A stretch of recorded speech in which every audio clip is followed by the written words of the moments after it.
ऐसे सुरासुर मनुसिन्दवन्दितं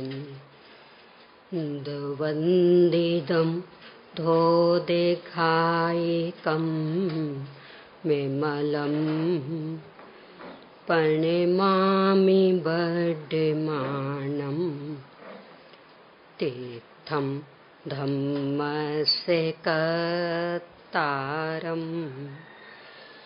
ओम ह्रीं श्री अरहंत सिद्ध आचार्य उपाध्याय साधु पंच परमेष्ठिभ्यो नमो नमः। अपना जीवन सुख शांति में बनाने हेतु सुखी होने की कला सीखने के लिए संपूर्ण जिनागम को 5 बिंदुओं में गर्भित करके प्रारंभिक 4 पर समय सापेक्ष चर्चा के बाद में अंतिम बिंदु क्रमबद्ध पर्याय, इस पर अपन चर्चा कर रहे हैं। इतना सब होने के बाद क्रमबद्ध पर्याय को जानना आवश्यक क्यों है? क्या है क्रमबद्ध पर्याय? जिनागम में कहाँ कहाँ ये विषय आया है? सर्वमान्य सत्य भी ये कैसे है? इन विषयों पर चर्चा करते हुए द्रव्यानुयोग संबंधी अपनी चर्चा चल रही है। एक प्रश्न बीच में ले लें, क्योंकि दो फर्क तो अलग अलग होते हैं ना। लोक में भी तो भोजन करने वाले अलग अलग होते हैं। सुबह अलग, जो पूरा भोजन सुबह करते वे अलग होते। किन्हीं का सुबह तो मात्र सामान्य सा नाश्ता होता, शाम को करते पूरा भोजन भी अलग होते। स्वाध्याय भी ऐसे ही भोजन है, एक जैसा थोड़ी चलता है। तो ये प्रश्न भी ले लें, क्रमबद्ध पर्याय से जुड़ा हुआ। क्रमबद्ध पर्याय को मानने से भी सब फिक्स हो जाएगा तो हमारा पुरुषार्थ क्या रहेगा? हम मानेंगे जब कमाना होगा तो कमाएंगे, तो फिर उद्योग आदि करने की क्या जरूरत? तो बिजनेस नहीं करें क्या? कैसे कमाएंगे? ये विषय पहले भी मैंने कहा था। इसको लेके बहुत सारे प्रश्न उठेंगे आपको। अधिकांशतया तो मुझे पता है कि क्या क्या उठेंगे।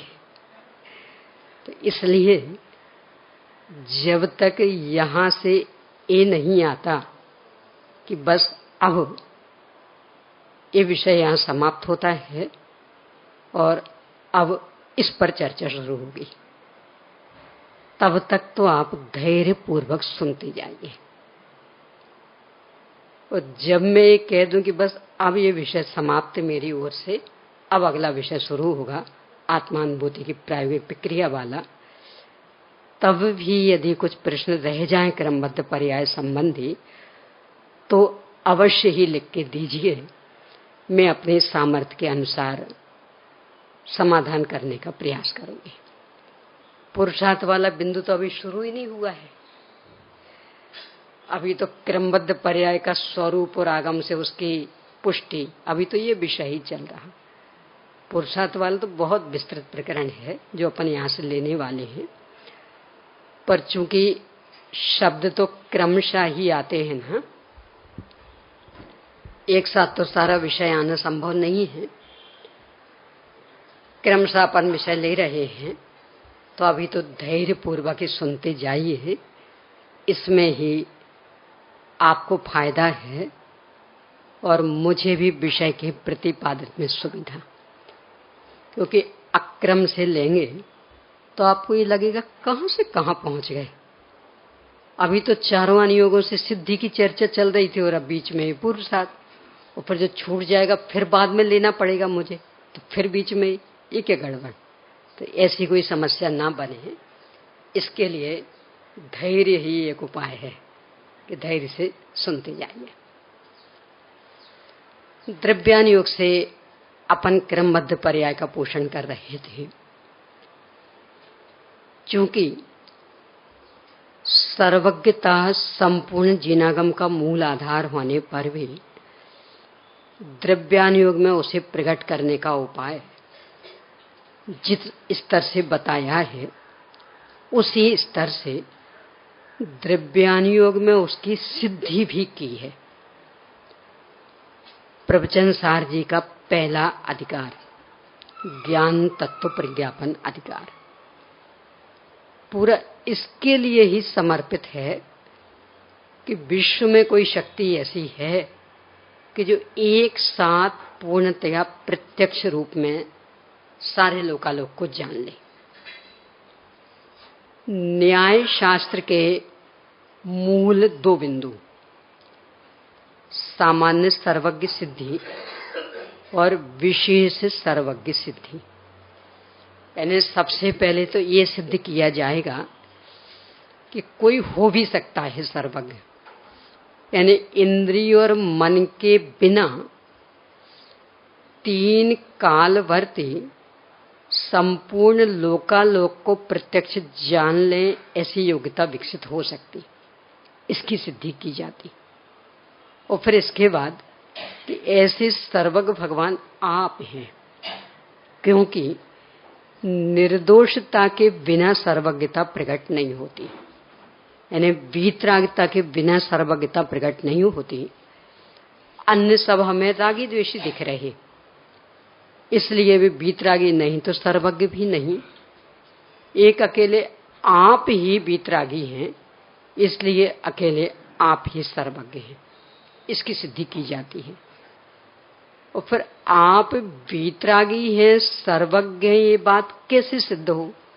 तो इसके लिए फिर और तर्क युक्ति कि आप जो भी प्रतिपादन करते हैं वह ना तो परस्पर टकराता है, यानी परस्पर अविरोधी वाक्य,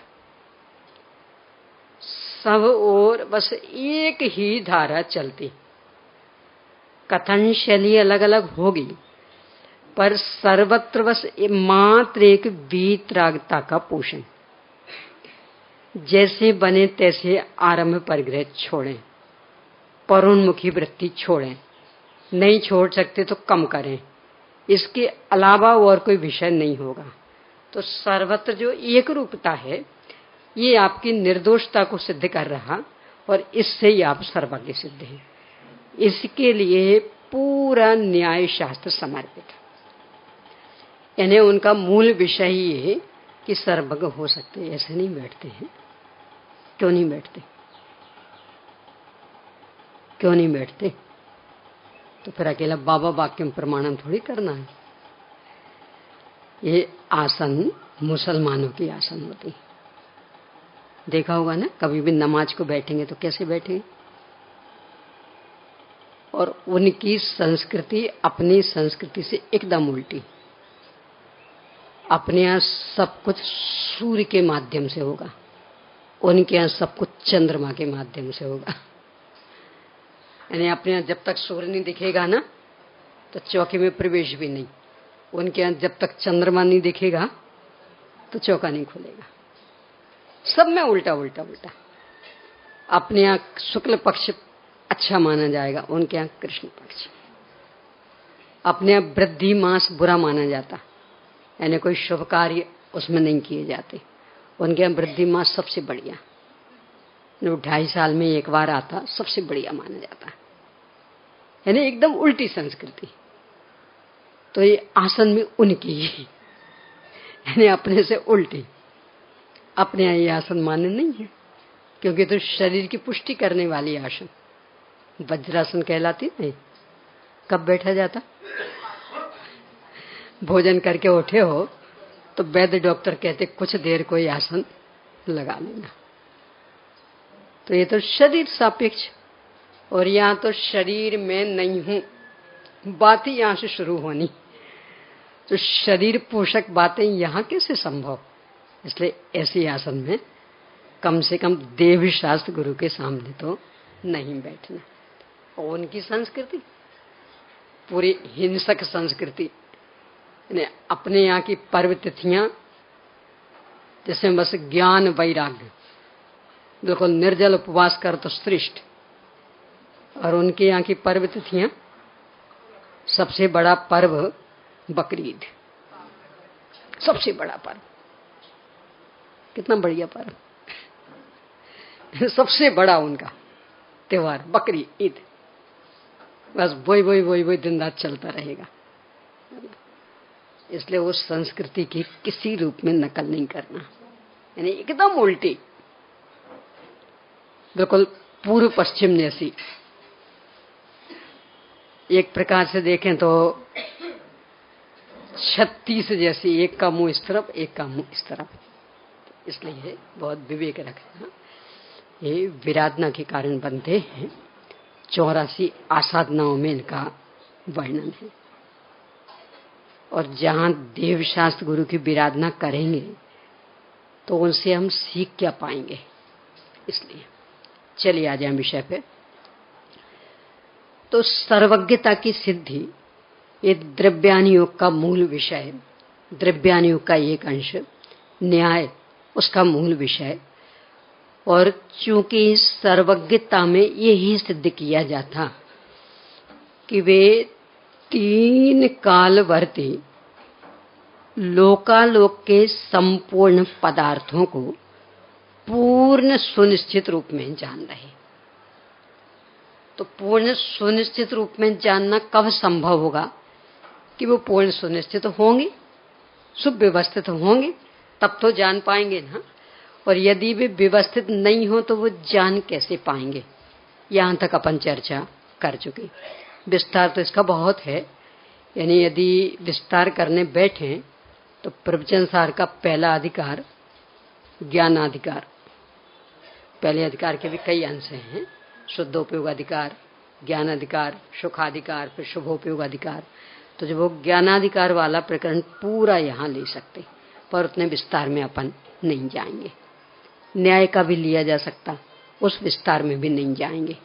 अब आगे बढ़ते हैं कि ये सुनिश्चितता अकेले अपने जिनागम से ही सिद्ध है, इतना ही नहीं। जिनागम से तो सिद्ध है ही, विज्ञान से भी ये सिद्ध है। एक वर्ष पहले से चंद्र ग्रहण, सूर्य ग्रहण, और वो भी खंडग्रास होगा कि खग्रास होगा, पूरी घोषणाएं, और बिल्कुल वैसा निकलता। ये मौसम संबंधी जानकारियां तो सब अभी तो वो घटित तो हुई ही नहीं, अभी कैसे बता सकते। तो बता देते हैं कि नहीं, और बिल्कुल वैसा ही निकलता कि नहीं। खास करके चंद्र ग्रहण, सूर्य ग्रहण आदि में तो कुछ भी फर्क नहीं पड़ता। तो ये सब जो उन्हें घोषणाएं की, इसका मतलब वो सब सुनिश्चित है। कितने कितने वर्षों के पंचांग, भूतकाल तो हो चुका तो उसमें तो कोई दम है ही नहीं, पर जो भविष्य नहीं हुआ उसके भी किस तारीख को कितने बजे सूर्य उदय और कितने बजे सूर्य अस्त, कौन सी तिथि क्षय वाली है और कौन सी तिथि वृद्धि वाली, कि सब अभी तो हो ही नहीं है, तो अभी कैसे बता सकते। किस वर्ष वृद्धि मास आना है, किस वर्ष 29 दिन की फरवरी होनी है, तो अभी तो हुई नहीं, अभी कैसे बताएं। बता सकते नहीं, कैसे बता सकते कि इसका मतलब वो पूरी सुनिश्चित है। यानी जैसा भविष्य हो चुका है इसलिए वो सुनिश्चित है, वो सॉरी, जैसा भूतकाल हो चुका है इसलिए वो पूरा सुनिश्चित है। भविष्य यद्यपि अभी घटित नहीं हुआ, पर सुनिश्चित उतना ही है जितना कि भूतकाल सुनिश्चित हो गया। इसके बल पर ही वैज्ञानिक लोग भविष्य की सारी घोषणाएं करते रहते, वर्षों वर्षों तक की। एक कैलेंडर निकला था, 100 वर्ष तक की तिथियां आप उससे जान सकते थे। कैलेंडर बिल्कुल छोटा सा था, तो 100 वर्ष तक की तिथियां, यानी 2024 में अष्टमी कब पड़ेगी, ये अपने बैसाख माह की, वो उसमें से आप जान सकते थे। था बिल्कुल छोटा सा, पर वो इस तरह का उसमें था और विधि दी थी पूरी कि आप इस तरह से उसको देखिए, पूरा जान सकते थे 100 साल तक का। तो इसका मतलब वो 100 साल तक का पूरा सुनिश्चित होगा ना, कि अन्यथा तो फिर झूठा पड़ जाएगा। तो विज्ञान भी ये कह रहा कि सब कुछ सुनिश्चित, अकेला जिनागम ही कह रहा इतना ही नहीं। अब इसके बाद में थोड़ी सी चर्चा क्रम एकांत, क्रम अनेकांत, अक्रम एकांत, अक्रम एक अनेकांत पर कर लें, और इसके बाद फिर बस पुरुषार्थ पर चर्चा चलेगी, और सर्वांग से ही। क्या है क्रम एकांत, अक्रम एकांत? पहले तो क्रम अक्रम समझे। जो क्रम क्रम से होती इन्हें पर्याय, उनको कहते क्रम। अक्रम के 2 अर्थ हैं। कहीं कहीं तो अक्रम यानी होता है गुण, जैसे समय सार जी की दूसरी गाथा, तीसरी गाथा की टीका, क्रम अक्रम। तो अक्रम यानी पर्याय है और अक्रम यानी गुण। और कहीं कहीं अक्रम का अर्थ भी पर्याय होता है। तो वे पर्याय हैं कि जो एक साथ चलती रहती हैं, वे अक्रम पर्याय कहलाती, और जो एक एक करके हो रही हैं वो क्रम पर्याय कहलाती। जैसे कि समयसार जी की 38वीं गाथा की टीका, क्रम अक्रम प्रवर्तमान व्यावहारिक भावों रूप से परिणमित नहीं होने के कारण में एक हूं।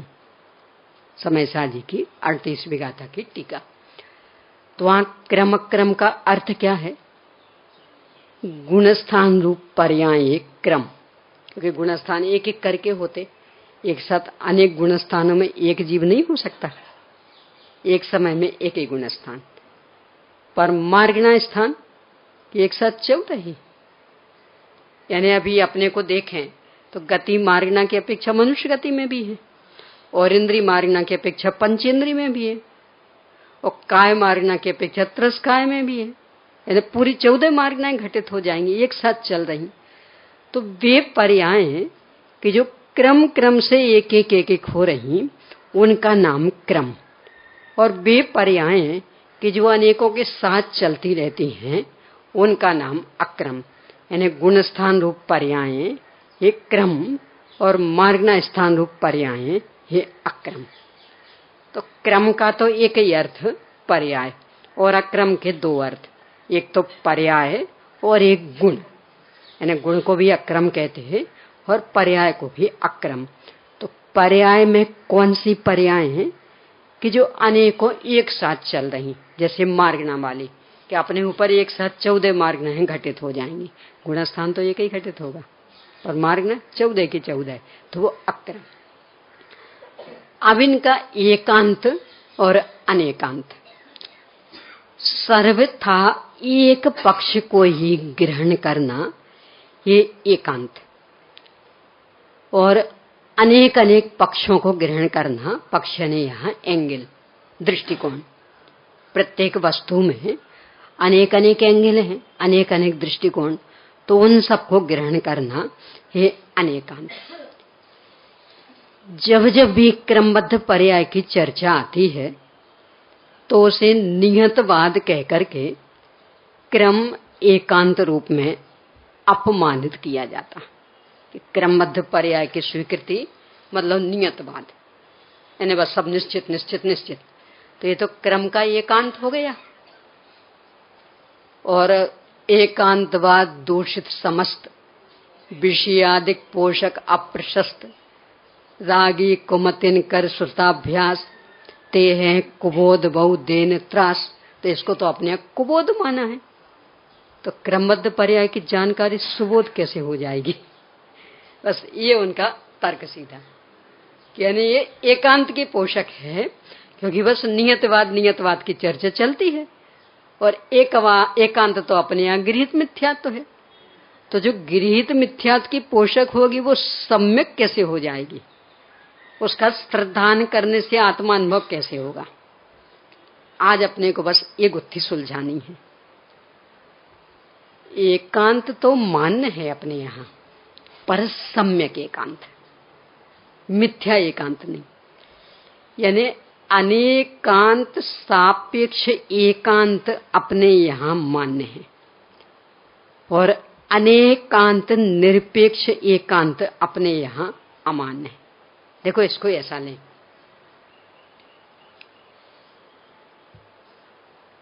पिताजी सामने बैठे हैं तो मैं कहूं ये मेरे पिताजी ही हैं, कि नहीं? सब ही का प्रयोग तो नहीं होना चाहिए, ही का नहीं तो एकांत हो जाएगा। तो क्या करना कि मेरे पिताजी भी हैं, मतलब ये मेरे बेटे भी हैं, ये मेरे भाई भी हैं, ये मेरे पति भी हैं, चलेगा? ये सब ही तो एकांतवाद का होता है ना, ऐसा ही है। तो ये तो अपने यहाँ जहर, तो क्या करना बोलो? भी लगा देना ना, क्या होगी हालत? चलेगा ऐसा भी?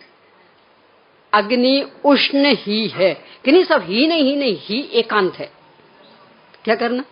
अग्नि उष्ण भी है, यानी कथनचित वो ठंडी भी है, और कथनचित वो कोमल भी है, और कथनचित वो कठोर भी है। ऐसा चलेगा कि ही लगेगा? तो ये जो ही वो अनेकांत सापेक्ष, यानी इसमें अपेक्षा है कि उस अग्नि को उष्णता की ओर से देखेंगे, अग्नि को उसके स्पर्श स्वभाव की ओर से देखेंगे तो मात्र उष्ण ही है और कुछ नहीं। इसमें ऐसा अनेकांत लगेगा।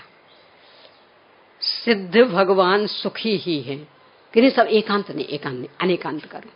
तो कैसा अनेकांत करें? सुखी भी है मतलब दुखी भी है। तो क्या होगा फिर कि वहां ऐसा अनेकांत नहीं लगेगा, तो कैसा लगेगा कि ये सर्वथा सुखी ही हैं, रंच मात्र भी दुखी नहीं है। ये कहलाता सम्यक एकांत। यानी अनेकांत को जोड़ करके, अनेकांत का पुट दे करके हमने प्रतिपादन किया, तो ये सम्यक एकांत, ये अपने यहाँ मान्य है। यानी मिथ्या एकांत मतलब किसी एक पक्ष का हठाग्रह, उसके पीछे अनेकांत का पुट नहीं, मात्र बस एक का आग्रह, तो वो तो अपने यहाँ सर्वथा अमान्य, उसको तो कुनय कहेंगे, कुमत कहेंगे, एकांत मिथ्या तो कहेंगे, मतलब गृहीत मिथ्या तो कहेंगे। और अनेकांत का पुट जिसमें विद्यमान है, ऐसा एकांत है सम्यक एकांत है, और उन सम्यक एकांतों का समूह हो जाता है सम्यक अनेकांत। क्रमबद्ध पर्याय सम्यक एकांत है, इसलिए इसके समूह में सम्यक अनेकांत भी गर्भित है। ये मिथ्या एकांत नहीं है, इसलिए नियतवाद का आरोप इस पर नहीं आता। अब कैसे इसको देखें? पर्यायों के दो नाम जिनागम में मिलते, एक सहभावी पर्याय और एक क्रमभावी पर्याय। सहभावी पर्याय और क्रमभावी पर्याय, इनके और भी नाम हैं। सहभावी को सहवर्ती भी कहीं लिखा मिल जाएगा, सहभू भी लिखा मिल जाएगा। ऐसे क्रमभावी को क्रमवर्ती, क्रमभू ये भी लिखा मिल जाएगा। यानी सहभावी, सहवर्ती, सहभू ये पर्यायवाची, क्रमभावी, क्रमवर्ती, क्रमभू ये पर्यायवाची, यानी तीनों का एक अर्थ। प्रत्येक द्रव्य सहभावी और क्रमभावी पर्यायों का अखंड पिंड है। न्याय की भाषा यदि आप लेंगे तो वहां द्रव्य की ये परिभाषा मिलेगी। प्रत्येक द्रव्य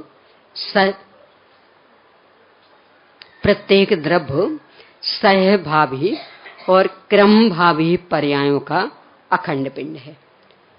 क्या है वहां अर्थ सहभावी पर्याय? कि सहभावी पर्याय मतलब गुण है और क्रम भावी पर्याय मतलब पर्याय।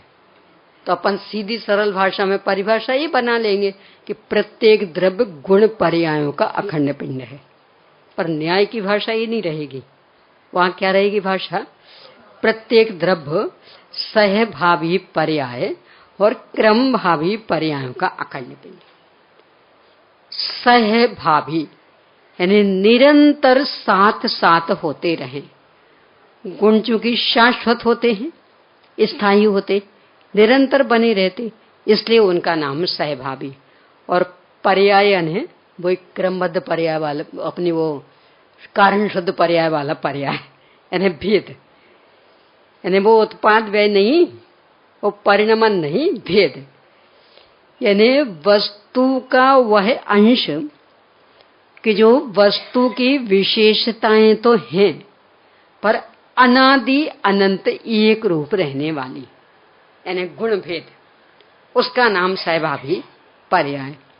और क्रम भावी, क्रम क्रम से हो रही मतलब उत्पाद व्यय रूप द्रव्य, इन दोनों का अखंड पिंड है। तो जब सहभावी पर्याय की ओर से द्रव्य को देखते हैं तो द्रव्य अक्रम वाली पर्यायों से सुशोभित है, क्योंकि सहभावी एक साथ रहने वाली यानी अक्रम, अभी शुरू में कहा था अक्रम का एक अर्थ गुण। और जब क्रमभावी पर्यायों की ओर से देखते हैं तो प्रत्येक द्रव्य एक एक समय एक एक पर्याय सहित मतलब क्रमभावी, ये अनेकांत। अब इसी में दूसरा भी कि यदि किसी एक गुण की अपेक्षा उसकी होने वाली पर्यायों को देखते हैं तो संपूर्ण पर्याय क्रमशः सुव्यवस्थित क्रमभावी है। यानी एक अकेला श्रद्धा गुण का लें, जिस समय मिथ्यात्व होगा, सम्यक तो नहीं, सम्यक होगा मिथ्या तो नहीं, जिस समय औपशमिक सम्यक होगा तो छायोपशमिक नहीं, छायोपशमिक होगा तो छायिक नहीं, और वो भी क्रमशः। यानी कभी ऐसा नहीं होगा कि सबसे पहले तो हो गया छायिक सम्यक, वो थोड़ा तीव्र पुरुषार्थी था ना जीव, इसलिए, और बाद में पुरुषार्थ थोड़ा फीका पड़ गया तो हो गया छायोपशमिक सम्यक, और फिर पुरुषार्थ और अधिक ढीला हो गया तो हो गया औपशमिक सम्यक। कि ऐसा नहीं होगा, वो बराबर क्रम है कि कितने ही उग्र पुरुषार्थी हो पर सबसे पहले औपशमिक सम्यक तो होगा, इसके बाद ही छायोपशमिक होगा और इसके बाद ही छायक होगा। तो ये क्रम। तो इस तरह अकेले एक श्रद्धा गुण की ओर से देखेंगे तो उसके सारी पर्याय क्रमबद्ध यानी क्रम से सुव्यवस्थित कहलाएंगे।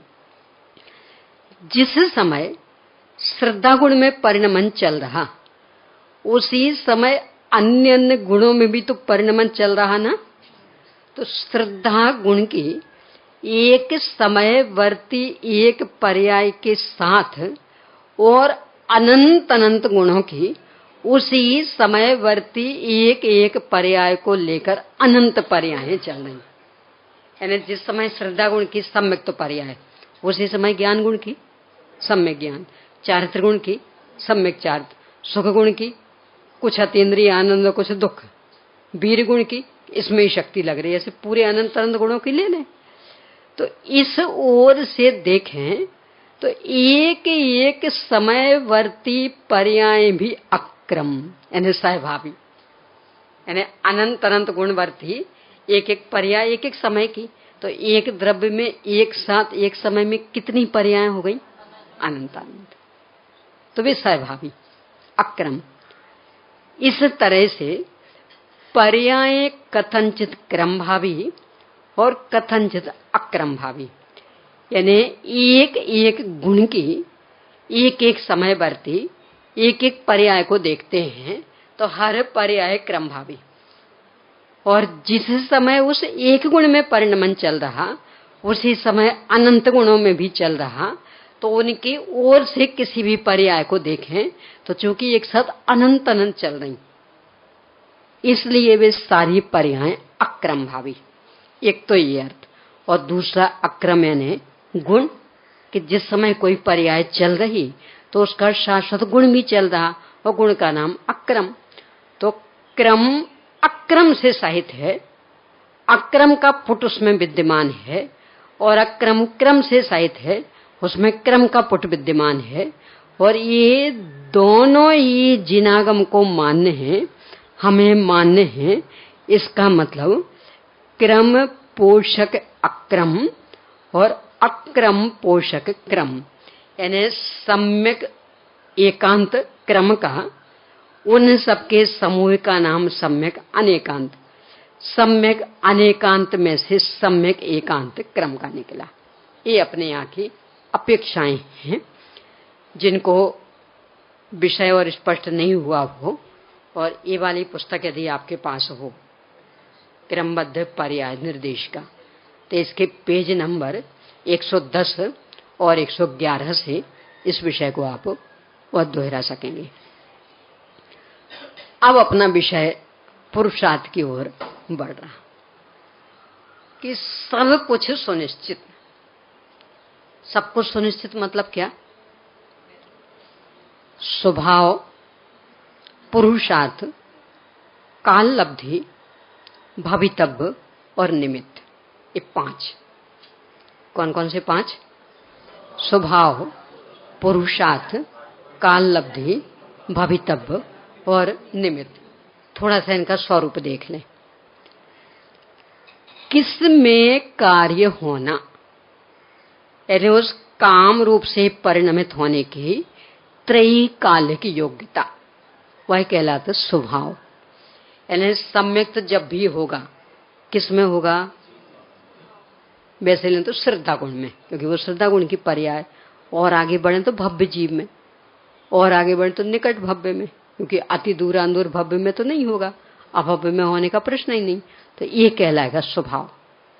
यानी कोई सा भी एक कार्य अपन लेते हैं तो वो किस में होना, यानी उसे कार्य रूप से परिणमन करने की योग्यता अनादि अनंत त्रैकालिक किस में विद्यमान, तो जिसमें विद्यमान है वो कहलाता उसका स्वभाव। उसके बिना कभी कार्य नहीं होता। यानी अभव्य कितना पुरुषार्थ करे कि सम्यक्त हो जाएगा? जब पुद्गल कितना पुरुषार्थ करे कि सब स्वभाव ही नहीं उसमें, तो कैसे होगा? गुरुदेव से ऐसा उदाहरण दिया करते थे। 100 भैंसे हों पाड़े, 100 पाड़े है, मतलब भैंस का पुल्लिंग 100 हो, हमें बस अकेला 1 पाव दूध चाहिए, ज्यादा नहीं चाहिए, अकेला बस 1 पाव, और पाड़े वहां 100 है, तो कब तक निकल आएगा 1 पाव दूध? कि स्वभाव ही नहीं उनमें, यानी पुल्लिंग में से दूध आएगा कभी? तो स्वभाव ही नहीं। तो किसका नाम स्वभाव? कि कब होगा परिणमन, इससे उसे कोई लेना देना नहीं, पर जब भी होगा तो इसमें होगा। यानी वो त्रैकालिक योग्यता, यानी जब भी दूध मिलेगा तो वो गाय में से मिलेगा, भैंस में से मिलेगा, बैल में से मिलने वाला नहीं, भैंसा में से मिलने वाला नहीं। ये त्रैकालिक उपादान मतलब स्वभाव। तो कार्य किस में होगा, इसका नियामक जो कारण होता है उसका नाम होता स्वभाव।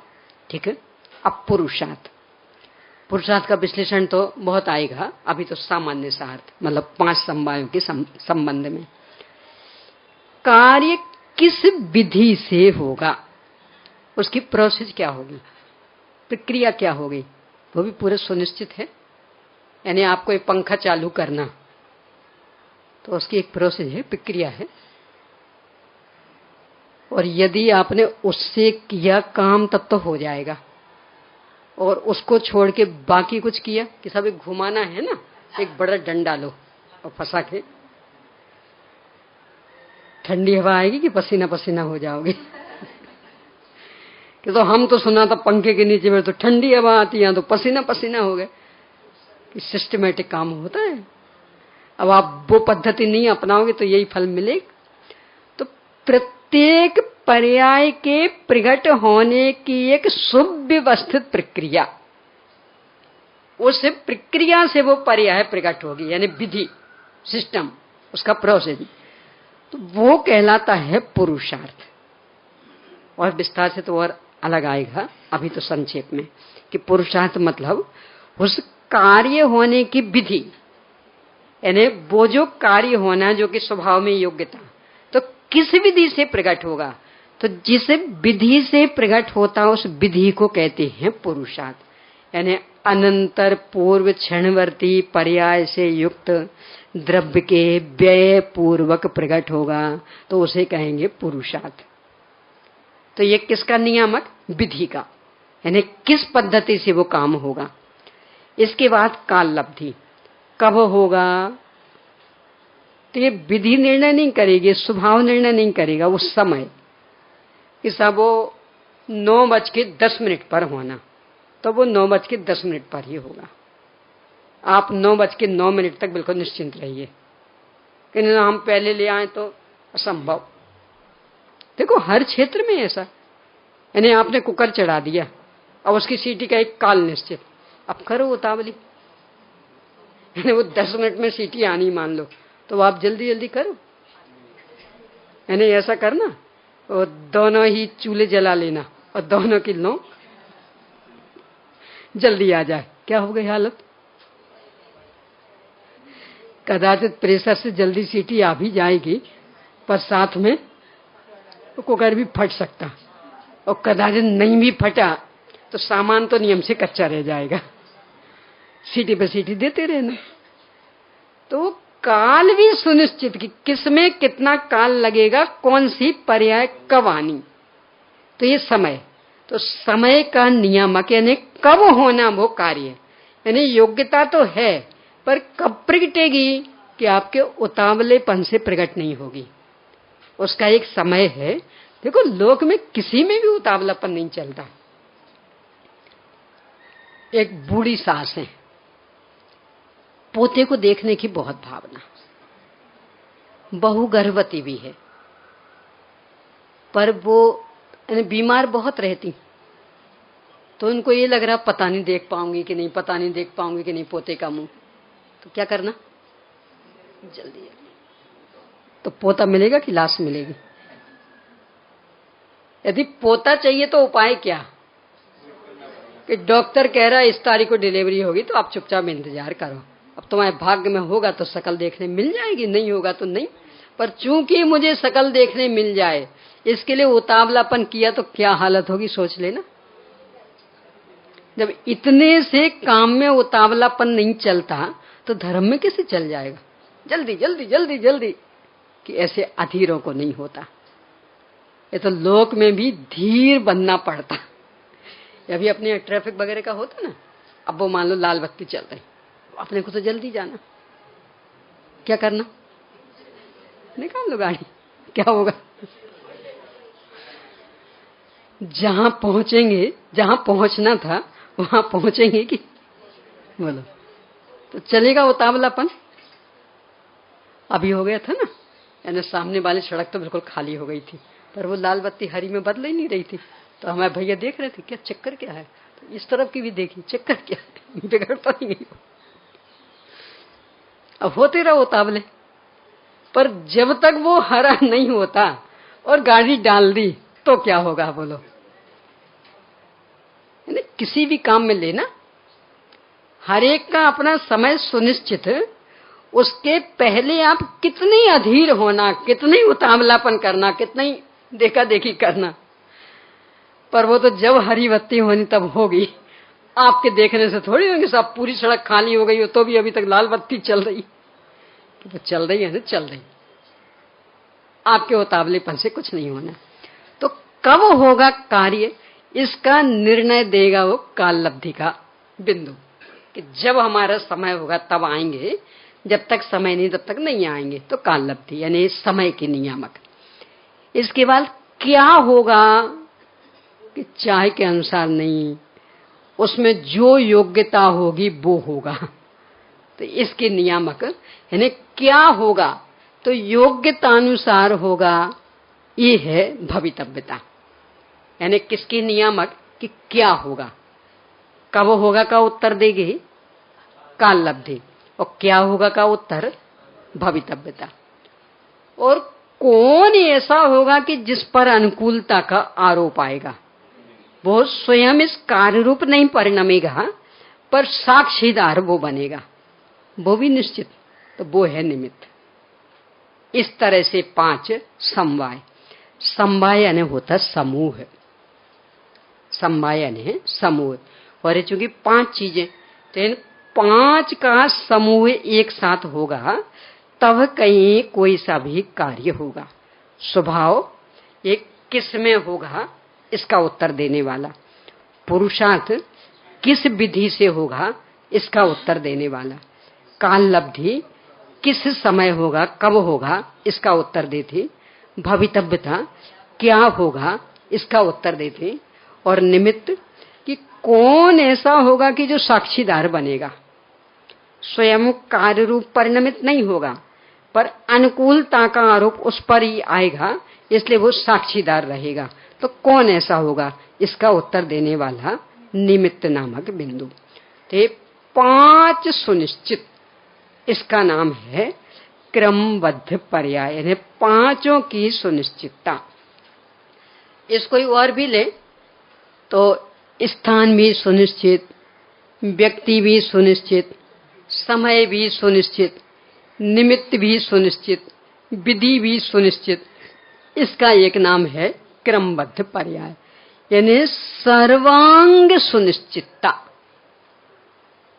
इसका नाम क्रमबद्ध पर्याय, यानी 5 समवायों की सन्निधि और इसमें कार्य होता। वैसे तो पुरुषार्थ वाली समस्या इतने से ही समाप्त हो गई, क्योंकि वो भी तो सुनिश्चित है ना। यानी 5 समवाय सुनिश्चित है ना, तो उसमें पुरुषार्थ भी है ना। तो नहीं करें हम पुरुषार्थ, बात कहां से आई? यानी कोई सी भी पर्याय होगी तो उसका तो पुरुषार्थ भी सुनिश्चित, तो उसके अनुसार वो होने ही होने वाला। पर इतने से प्रश्न समाधान को प्राप्त नहीं होता, इसलिए अब इसका विस्तार से अपन वर्णन करते हैं। पुरुषार्थ शब्द बहुत व्यापक शब्द है, कई कई तरह से इसको ले सकते हैं अपन। क्रम से देखते हैं। सबसे पहला, वीर्य गुण के परिणमन को पुरुषार्थ कहते हैं। सबसे पहला अर्थ, वीर्य गुण के परिणमन को पुरुषार्थ कहते हैं। और वीर्य गुण समन गुण है। गौमठ सार कर्मकांड में आचार्य नेमिचंद सिद्धांत चक्रवर्ती ने 15वीं गाथा से लेकर 20वीं गाथा तक के प्रकरण में 8 कर्मों के क्रम का औचित्य सिद्ध किया। यानी 8 कर्मों को एक क्रम से रखा ना, ज्ञानावरण, दर्शनावरण, वेदनीय, मोहनीय, आयुष्क, नाम, गोत्र, अंतराय, यानी घाती के बीच में अघाती, अघाती के बाद घाती, इस तरह के घोलमेल स्थिति। तो ये जो क्रम दिया, उसे क्रम का औचित्य सिद्ध किया उन्होंने, कि ऐसे ही नहीं दे दिया कि बस किसी को भी रखना था तो रख दिया, वो औचित्य। तो औचित्य सिद्ध करते हुए अंतराय कर्म को सबसे अंत में क्यों रखा?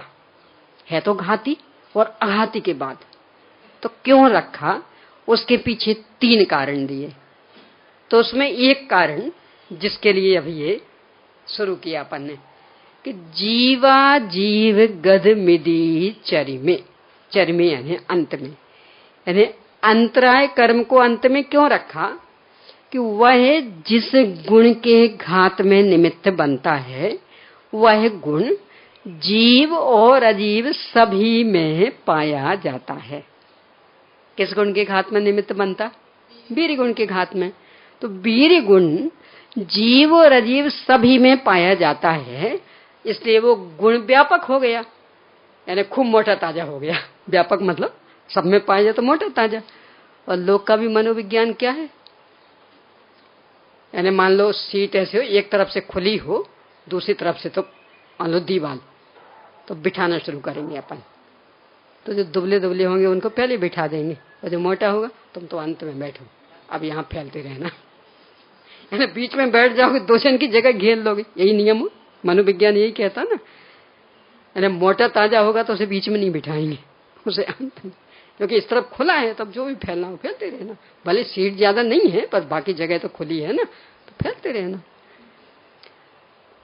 अंतराय कर्म और जीव अजीव गुण में स्थित वीर गुण के घात में निमित्त, तो मतलब व्यापक हो गया, तो तुम अंत में बैठो, तो अब फैलते रहना। यानी वीर गुण जीव और अजीव दोनों में विद्यमान है, वहां ये चर्चा आचार्य श्री ने की। जैसे ज्ञान गुण के पर्यायों को मत ज्ञान, श्रुति ज्ञान आदि नाम मिलता, दर्शन गुण की पर्यायों को चक्षु दर्शन, अचक्षु दर्शन आदि नाम मिलता, ऐसे ही वीर गुण की पर्याय को कहते हैं पुरुषार्थ। जैसे ज्ञान दर्शन आदि गुणों में प्रति समय परिणमन हो रहा, ऐसे ही वीर गुण में प्रति समय परिणमन हो रहा, और वीर गुण के परिणमन को पुरुषार्थ कहते। तो कब कोई सा भी द्रव्य पुरुषार्थ के बिना हुआ? ज्ञान गुण के परिणमन के बिना कौन सा जीव, स्पर्श गुण के परिणमन के बिना कौन सा पुद्गल, तो वीर गुण के परिणमन के बिना कौन सा द्रव्य, क्योंकि हर द्रव्य में है, और उसके परिणमन को पुरुषार्थ कहते हैं। यानी प्रत्येक द्रव्य में प्रति समय पुरुषार्थ हो रहा। अपने को तो यही स्वीकार नहीं हो, क्योंकि अपने को लगता हम पुरुषार्थ, पुद्गल थोड़ी पुरुषार्थ कर रहा। यानी पंखा क्या पुरुषार्थ कर रहा, हम कर दे पुरुषार्थ। यानी माइक भी कोई पुरुषार्थ कर रहा, हमारे तो बोलने में ताकत लग रही, इसकी तो कोई ताकत नहीं ना, तो इसकी क्या वैल्यू, क्या पुरुषार्थ करता। यही अपनी तो सोच यही है ना, यानी जीव पुरुषार्थ करने वाला। और भगवान क्या कह रहे, प्रत्येक द्रव्य में पुरुषार्थ हो रहा, उसकी जो भी पर्याय हो रही है उसमें उसकी शक्ति खर्च हो रही, उसकी एनर्जी वो लग रही है उसमें, तो वो उसका पुरुषार्थ, चाहे जीव हो चाहे अजीव कोई से भी हो, पर प्रत्येक द्रव्य में वीर नाम का गुण है और उसके परिणमन को पुरुषार्थ कहते हैं। तो वो प्रत्येक द्रव्य में प्रति समय चल रहा है, यानी वीर गुण का परिणमन प्रति समय चल रहा, इसलिए प्रत्येक द्रव्य में पुरुषार्थ हो रहा। यानी उसमें जो जो भी पर्याय प्रकट हो रही हैं उन सब में वीर गुण के परिणमन का रूप चल रहा, शक्ति उनसे मिल रही है। यानी जानना ये तो ज्ञान गुण का कार्य, और जानने की शक्ति, वो शक्ति त्रैकालिक नहीं, यानी हम जो जान रहे थे इसमें हमारी ताकत लग रही ना, तो वो कि वो वीर गुण का रूप, वीर गुण के परिणमन का रूप, इसके कारण वो जानने की सामर्थ्य, ऐसा हर एक में लगा लेना। तो जब इस दृष्टि से देखेंगे तो कौन सी पर्याय ऐसी है कि जो पुरुषार्थ के बिना प्रकट हो रही, चाहे जीव की हो चाहे पुद्गल की हो, किसी भी द्रव्य की हो, हर पर्याय में उसका अपना अपना पुरुषार्थ चल रहा।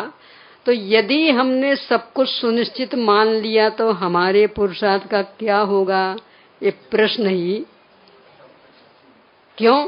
क्योंकि कोई सी भी पर्याय ताकत के बिना होती नहीं है, और उस ताकत को पुरुषार्थ कहते, वीर गुण के परिणमन को पुरुषार्थ कहते। तो हर पर्याय में ताकत लग रही है, और वो भी पूरी सुनिश्चित। यानी जैसे ज्ञान गुण की पर्याय का क्रम है ना, वो जो कल अपन ने चैन वाला लिया था, साइकिल की चैन और दांते, तो बराबर सुनिश्चित है। अब ऐसे ही और कई चैन लगे हों तो बराबर वो फंसते जाएंगे। तो ऐसे ही काल द्रव्य के समय रूपी दांते और अनंत अनंत अनंत गुणों की पर्याय रूपी वो खंड, और वे सब उस दांते में फंसते जा रहे। तो ज्ञान गुण की पर्याय एक एक समय बढ़ती, तो वीर गुण की पर्याय भी उसके साथ एक एक समय बढ़ती चल रही। तो मान लो अभी 9:20 वाली ज्ञान की पर्याय, तो 9:20 वाली वीर की पर्याय, 9:20 वाली दर्शन की पर्याय, और वो जो 9:20 वाली वीर की पर्याय है उसका रूप 9:20 वाली जीव की संपूर्ण पर्याय में विद्यमान, वो उसके कारण वो पर्याय व्यक्त हो रही, अपना कार्य कर रही, यानी शक्ति इससे मिल रही, रूप रूप तो समझते हैं, रूप और स्वरूप गुरुदेव जी का पेटेंट रहा है। तो गुरुदेव जी को सुनने वाले तो अच्छे से परिचित, यानी हर पर्याय पर्याय में वीर गुण के परिणमन मतलब पुरुषार्थ का रूप चल रहा।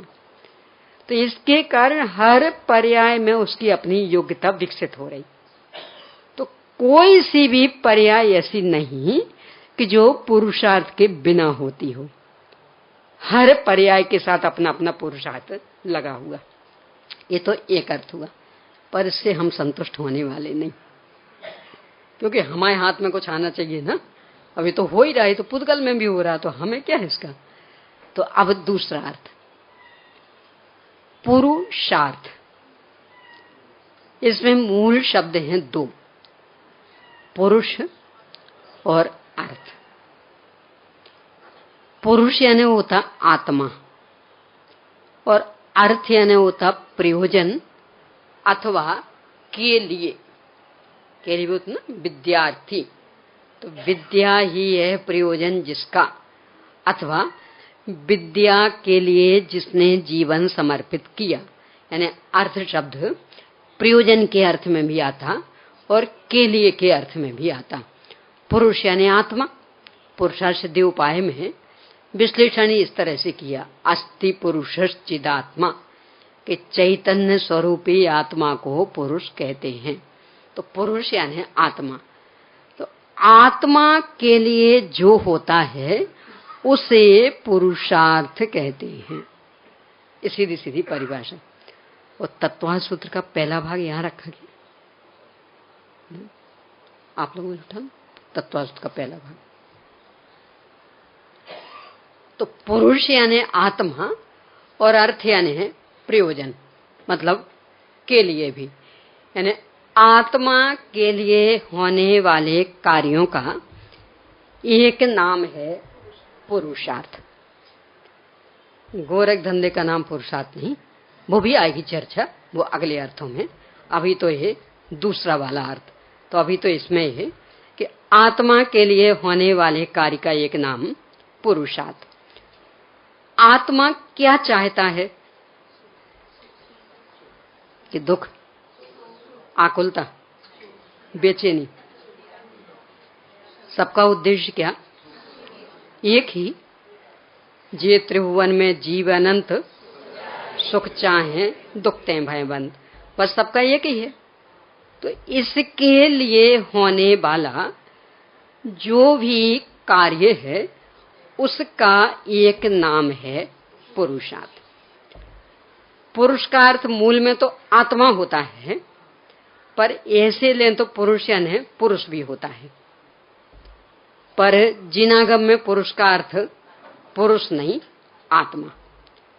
तो आत्मा के संदर्भ में इसकी व्याख्या करते हुए आचार्य नेमिचंद सिद्धांत चक्रवर्ती ने बहुत सुंदर ढंग से मीमांसा की। गोमटसार जीवकांड वेद मार्गणा अधिकार। ये इस दृष्टि से भी विचारने बिंदु कि अपने को पुरुष कहलाते हो ना, मानते हो, और इसके बल पर ही दूसरों को हीन, तो पुरुषत्व प्रकट करने की भी कोशिश करना, तब वो पुरुष शब्द सार्थक होगा। अकेले दूसरों को दबाने से पुरुषत्व नहीं होता। अकेले विषय वासनाओं के पोषण से पुरुषत्व नहीं होता। उसके लिए तो फिर वो पूजन की पंक्ति याद कर लेना, पुरुषत्व गमाया पर प्रभु भर। तो उसमें तो ये कि वो पुरुषत्व थोड़ी, वो तो गमा दिया है, तो वो नहीं। तो क्या है इसकी मीमांसा यहां से अपन पढ़ते हैं। मूल इसका आधार गोमटसार जीवकांड, उसका वेद मार्गणा वाला प्रकरण।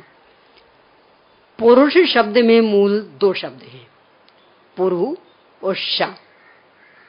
पुरु और शा, शा शब्द शेते धातु से, सींग धातु उसके रूप होते हैं, शेते शयाते, इस तरह से।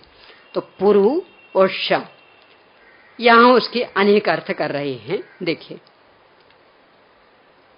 पहला अर्थ तो पुरु यानी उत्कृष्ट, पुरु मतलब गुण, पुरु यानी है उत्कृष्ट गुण, अर्थात सम्यक ज्ञानादि उत्कृष्ट गुणों के समूह में। शी धातु शेते, तो शेते यानी स्वामी होकर प्रवृत्ति करता है, वो पुरुष कहलाता है। उत्कृष्ट गुण जो सम्यक ज्ञानादि गुण, तो सम्यक ज्ञानादि उत्कृष्ट गुणों के समूह में स्वामी होकर प्रवृत्ति करने वाला पुरुष कहलाता है। और इस प्रयोजन की सिद्धि, क्योंकि एक कहलाना मतलब सम्यक रत्नत्र संपन्न जीवन, सम्यक ज्ञानादि गुणों में स्वामी होकर प्रवर्तित, यानी अपना जीवन सम्यक रत्नत्र संपन्न बना, तो इसके लिए होने वाले काम का नाम है पुरुषार्थ। वो भी आपका आएगा, घबराना नहीं, प्रक्रम क्रम से समाएगा।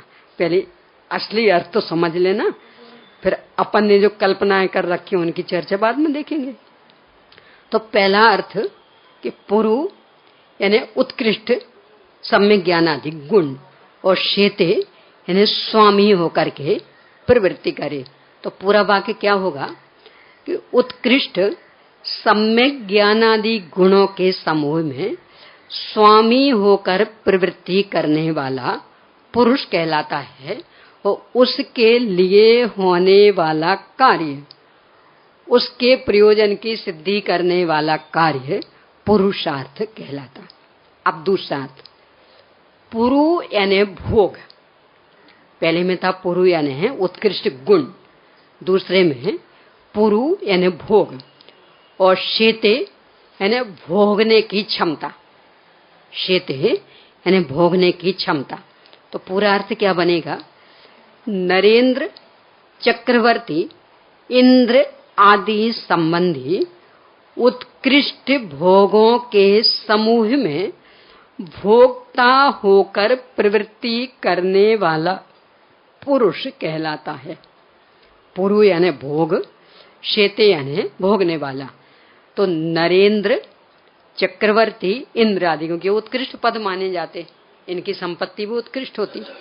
तो नरेंद्र, चक्रवर्ती, इंद्र आदि संबंधी उत्कृष्ट भोगों के समूह में भोक्ता होकर प्रवृत्ति करने वाला पुरुष है, और उसके प्रयोजन की सिद्धि यानी उसके लिए होने वाला कार्य पुरुषार्थ कहलाता है। ये दूसरा अर्थ। अब तीसरा, पुरु यानी कर्म। पुरु यानी कर्म मतलब कार्य, सक्रियता, क्रियाशीलता, अर्थात धर्म, अर्थ, काम, मोक्ष रूप 4 पुरुषार्थमय कर्म। इसको सक्रिय कहते ना हम व्यक्ति को। जो व्यक्ति धर्म करे, का अर्थ करे, यानी कमाई करे, तो हाँ ये पुरुषार्थी है। देखो बिल्कुल शून्य में से खड़ा करके इतना बड़ा कर लिया, बहुत पुरुषार्थी। और परिवार बढ़ा ले तो भी कहलाता पुरुषार्थी, और मोक्ष चला जाए तो कहने क्या, वो तो अनंत पुरुषार्थी। यानी धर्म, अर्थ, काम, मोक्ष रूप में परिणमन करे तो वो काम करने वाला कहलाता, सक्रिय कहलाता। और शेते यानी आचरण करने वाला, यानी धर्म, अर्थ, काम, मोक्ष रूप 4 पुरुषार्थमय कर्म का आचरण करने वाला पुरुष कहलाता है, और उसके लिए किया जाने वाला काम अथवा उसके प्रयोजन की सिद्धि जिससे होती है उसका नाम पुरुषार्थ। ये तीसरा अर्थ। अब चौथा अर्थ, अंतिम। बस यही लेकर के चर्चा खत्म करूंगी, घबराना नहीं, 2 मिनट लग जाएंगे। तीसरा फिर से, पुरु यानी कर्म। कर्म मतलब कार्य, यानी धर्म, अर्थ, काम, मोक्ष पुरुषार्थ रूप कार्य। और शेते यानी आचरण करना, यानी उस कामों को करना। तो इन 4 पुरुषार्थ रूप कामों को करने वाला कहलाता है पुरुष, और उसके लिए अथवा उसका प्रयोजन जिससे सिद्ध हो उसका नाम है पुरुषार्थ। अब चौथा, समय तो हो गया है। चलो आगे, चर्चा बहुत है आगे।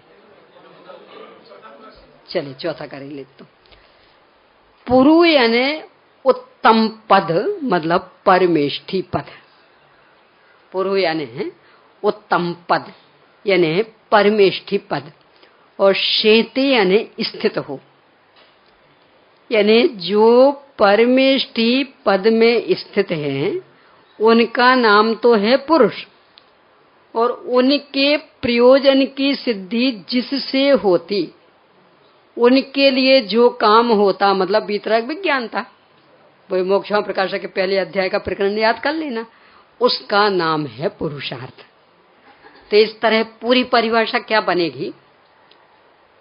जो सम्यक दर्शन ज्ञान चारित्र रूप सम्यक रत्नत्रय का स्वामी होकर इंद्र चक्रवर्ती आदि की संपदा का भोक्ता होकर धर्म अर्थ काम मोक्ष इन चार पुरुषार्थों का साधन करके अरहंत आदि परमेष्ठी पद को प्राप्त होकर विराजमान होता है, वह पुरुष कहलाता है, और उसके लिए या उसके प्रयोजन की सिद्धि वाला कार्य पुरुषार्थ कहलाता है।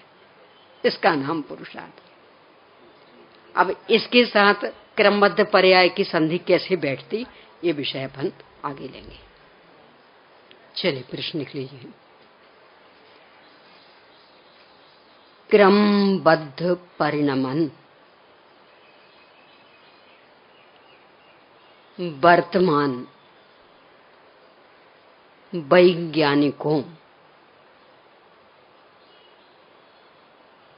को भी स्वीकृत है। कैसे? यानी आपको बताना है कि कैसे स्वीकृत। अगला, क्रम एकांत अनेकांत, अक्रम एकांत अनेकांत को स्पष्ट कीजिए। अगला, 5 समवायों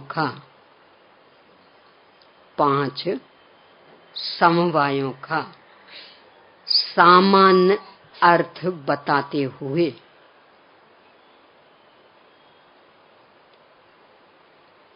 प्रत्येक द्रव्य की प्रत्येक पर्याय पुरुषार्थ पूर्वक ही होती है, इसे स्पष्ट कीजिए।